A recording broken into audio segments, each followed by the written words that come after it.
Welcome back to Misfit HQ. Drew and Hunter here to show you how to take that squat clean that you've been working on and that split jerk you've been working on, put them together to create what I think is the most glorious weightlifting movement of all time.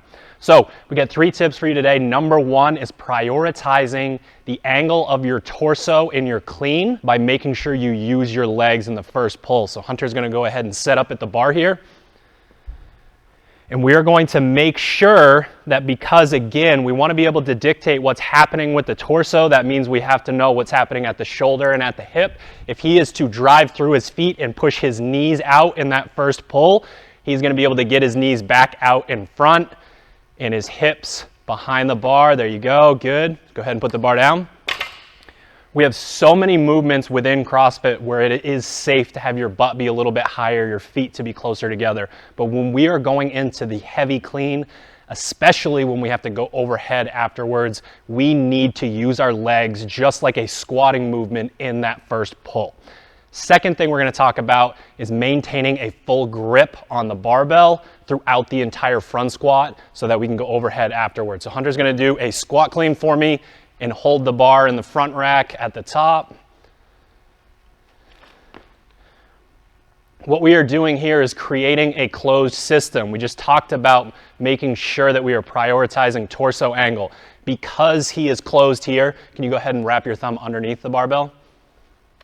Now we do not have a closed system anymore, and if his midline starts to go within the squat clean itself or within the dip drive, he's going to be able to deviate here, which we don't want. So he goes ahead and wraps that thumb around.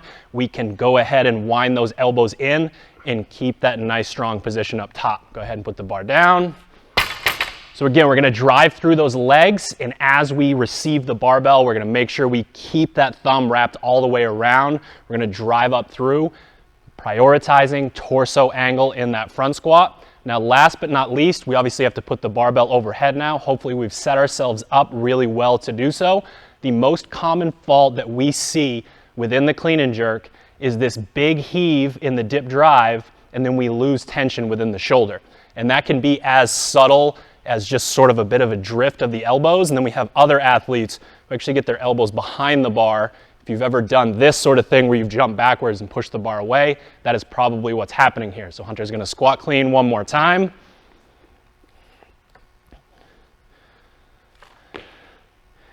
And as he sets himself up to go into the split jerk, he's gonna think to himself, I have some great tension in my hand pushing into the barbell right now, right? He's got those elbows stacked underneath. He's not loosey-goosey with the elbows all high there. And as he goes through his dip drive, he's just gonna tell himself, I need to maintain that pressure and that tension in my hand. I'm not flinging the barbell off and letting go in my hand. I am pressing underneath the barbell. I need tension the whole time. Go ahead. Good. He's nice and active in that position. He is stacked underneath. You can go ahead and put the barbell down. The reason he is able to split and be underneath and sort of in between his feet is because he stayed tense here and pressed under the barbell, as opposed to, can I fling that thing up and hopefully end up in this position here. So again, when it comes to the heavy clean and jerk, we have to use our legs in that first pull. We got to maintain that grip as we're standing up through the front squat. And then when we're in that nice front rack position here, we are thinking, do not get loose and let my elbows forward. Keep them under and press throughout the entire rep. There you have it. Welcome to Comp Block 1. We are going to be focusing on the heavy clean and jerk all the way throughout the open and leading up into quarterfinals. Put these 3 tips to use. We'll see you in the leaderboards.